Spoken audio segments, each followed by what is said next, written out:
ফটিকছড়ি উপজেলার খিরাম ইউনিয়নত সেনাবাহিনীর সহযোগিতায় অবৈধ গাছ উদ্ধার করছি শর্তা বিটকর্মা করতে হলে মেয়ের 1 তারিখ বুধবার রাত 10টার দিকে ইউনিয়নের বরৈতর এলাকাতুন এসব গাছ উদ্ধার করা হয়।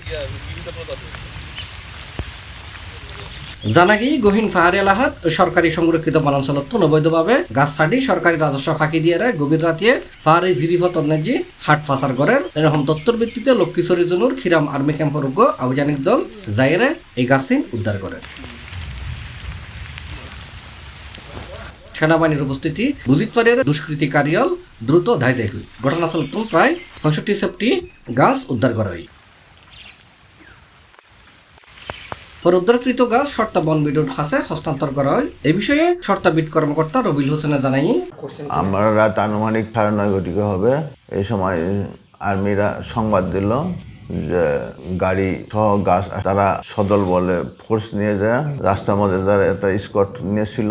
পরে আর্মিরা যখন স্কট নিয়ে থাকার পরে দুষ্কৃতিকারীরা মানে তাদের টের পাইছে আর কি। টের পাওয়ার পরে তারা গাড়ির মালগুলি বরিতলি জায়গায় মালগুলি আনলোড করে গাড়ি খালি গাড়ি নিয়ে ভাগছে। পরে আমাদের সংবাদ দেওয়ার পরে আমরা যাই স্পটে যাই, কাঠগুলি উদ্ধার করি এবং স্থানীয় ব্যবস্থাপনায় আমরা কাঠগুলি পরিবহন করে অফিস হেফাজতে নিয়ে আসি, যা মামলা প্রক্রিয়াধীন।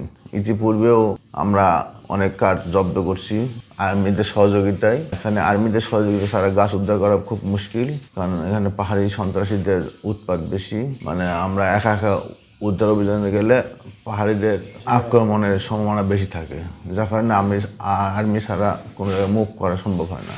আমরা যে কোনোভাবে বন সম্পদ রক্ষার জন্য দৃঢ় প্রতিজ্ঞ।